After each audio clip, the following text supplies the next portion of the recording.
नमस्कार दोस्तों, मेरा नाम है आशीष राठौर। आज है 1 फरवरी 2026 और आज देश का यूनियन बजट पेश हो चुका है और यूनियन बजट के अंदर आता है हमारा रेलवे बजट भी।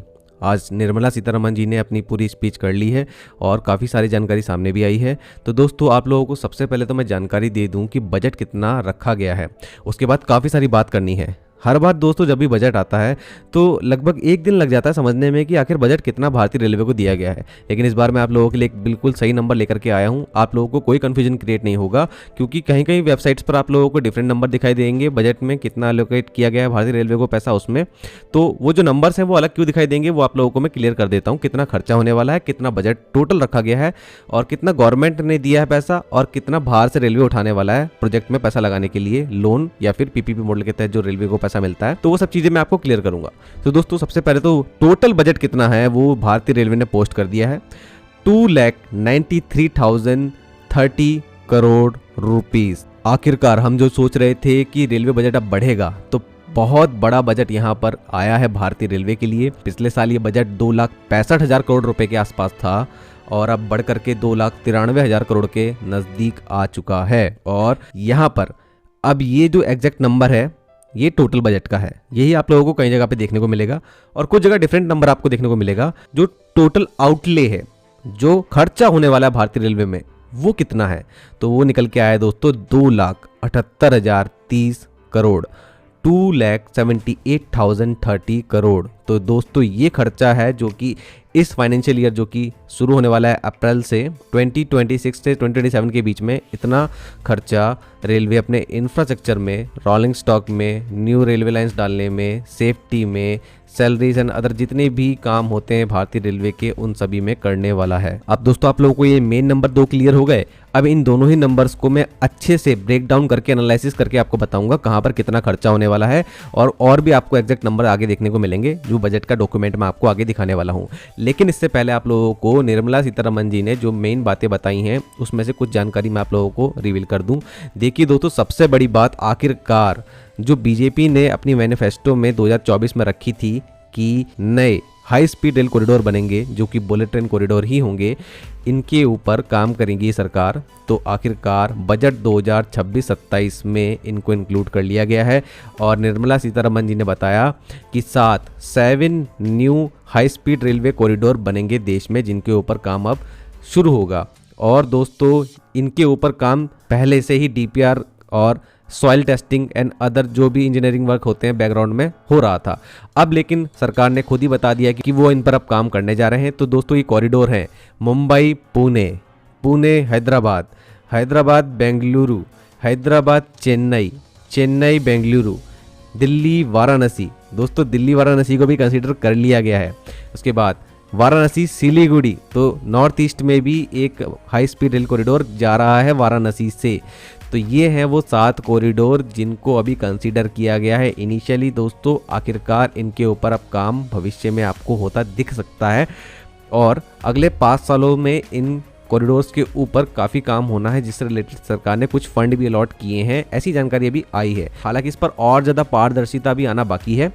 तो अश्विनी वैष्णव जी इस पर और भी बातें करेंगे, तो फिर इस पर हम आगे आने वाली वीडियोस में बातें करेंगे। दोस्तों डीएफसी कॉरिडोर के लिए मुझे बहुत आस थी कि इस बार कुछ बोला जाएगा, लेकिन इस बार भी कुछ ज़्यादा नहीं बताया गया। इतना बताया गया कि डीएफसी को जो बजटरी सपोर्ट दिया जाता रहा है वो कंटिन्यू रहेगा।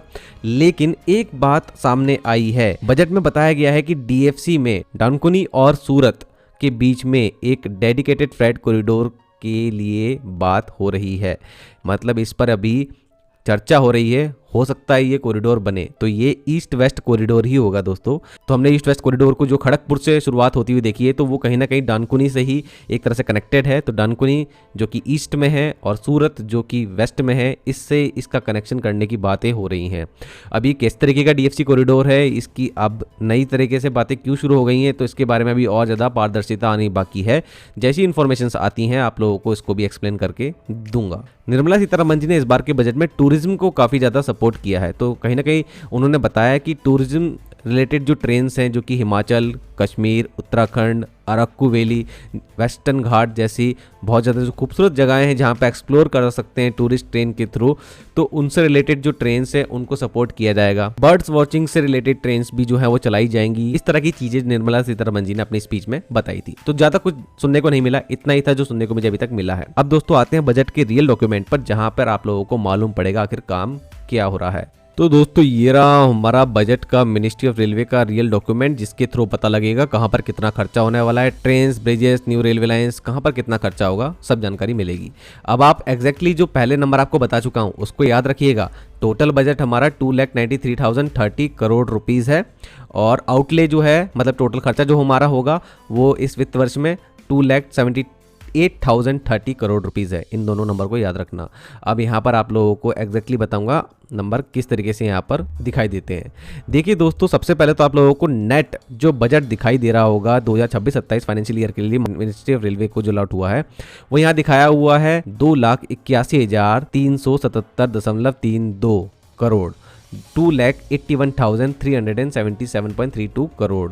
तो दोस्तों ये तो डिफरेंट नंबर है, लेकिन दोस्तों आप लोगों को मैं क्लियर कर दूं, ये होता है नेट बजटरी सपोर्ट जो कि गवर्नमेंट ऑफ इंडिया देने वाली है। मतलब ये डिमांड है, पार्लियामेंट में जो बजट पास होता है वो यही वाला बजट है। ये जो गवर्नमेंट पैसा देने वाली है ना, ये वही पैसा है, क्योंकि दोस्तों रेलवे खुद भी रेवेन्यू करता है और अपने खुद के खर्चे भी निकाल लेता है।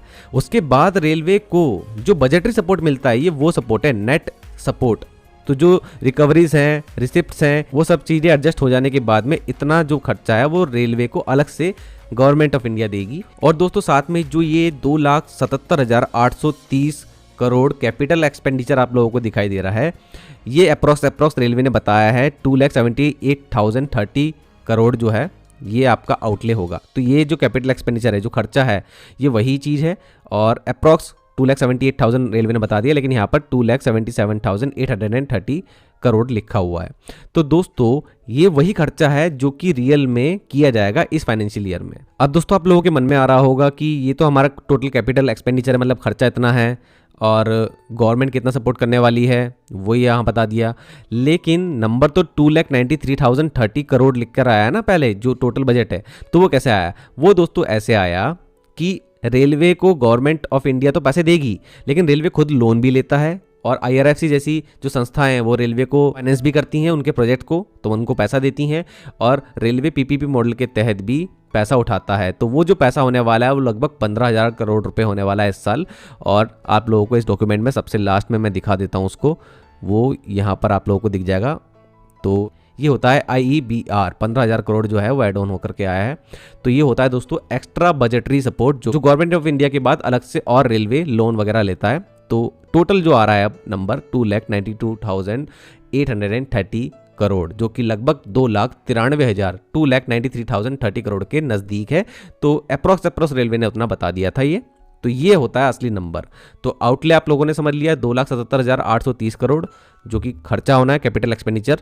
उसके बाद ये एक्स्ट्रा बजटरी सपोर्ट 15,000 करोड़ रुपए का जो उनको मिलने वाला है, और यहाँ पर 2,92,830 करोड़ रुपए इस तरीके से निकल के आता है। तो ये नंबर आप लोगों को आप कंफ्यूज नहीं करेंगे। तो ये नंबर अब क्लियर हो गए होंगे आप लोगों को। अब बात करते हैं कहाँ पर कितना खर्चा होने वाला है। तो पूरा डॉक्यूमेंट में काफ़ी सारी जानकारी है, लेकिन मैंने जो है पूरा जो एनालिसिस करने के बाद मेन चीज़ों के बारे में जानकारी निकाली है वो आप लोगों को बताता हूँ।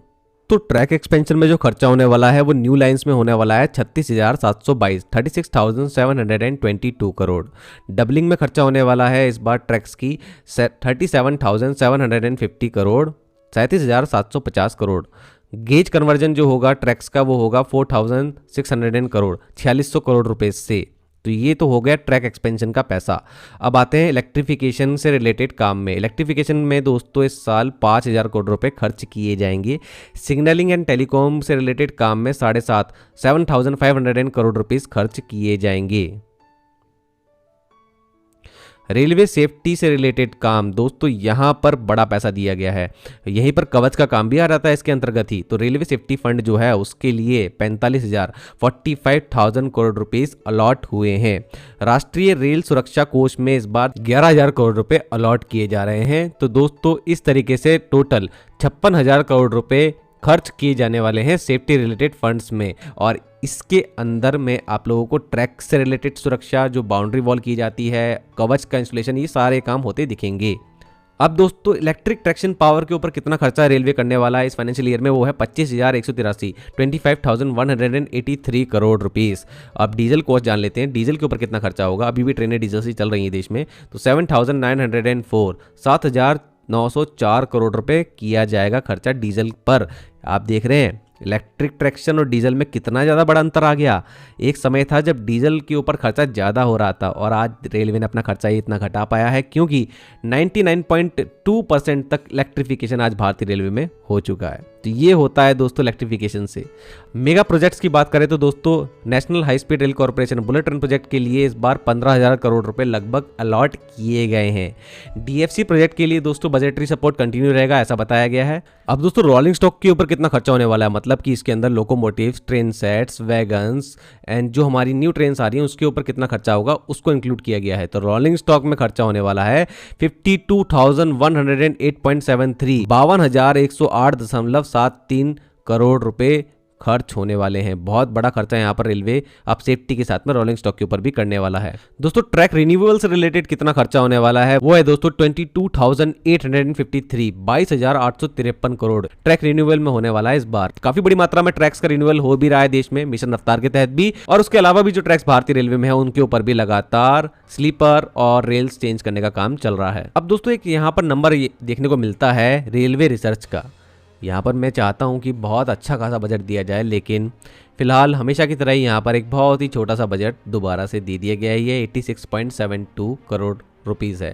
तो इतना छोटा सा बजट रेलवे रिसर्च पर जा रहा है, तो यहाँ पर तो बहुत ज़्यादा पैसा लगाने की ज़रूरत है, तभी हमारी न्यू ट्रेन्स बन पाएंगी। हालांकि हमारी जो प्रोडक्शन यूनिट को भी पैसा जाता है, तो प्रोडक्शन यूनिट्स भी जो नए रोलिंग स्टॉक को डेवलप करती हैं तो उसके लिए कहीं ना कहीं रिसर्च करती ही हैं, तो वो भी चीज़ यहाँ पर कंसिडर करना पड़ेगी। और दोस्तों यहाँ पर जो सॉवरेन ग्रीन फंड है उसके अकॉर्डिंग यहाँ पर production of energy efficient 3 phase electric loco के लिए जो फंड दिया गया है वो भी बताया गया है, वो है 13,387.9 13,387.9 करोड़। तो इतना खर्चा यहाँ पर जो 3 फेस इलेक्ट्रिक लोकोमोटिव है उनको बनाने के लिए किया जाएगा, ये बात बताई गई है। जो कि एनर्जी एफिशिएंट लोकोमोटिव्स होंगे उसकी बात है यहाँ पर कही गई है।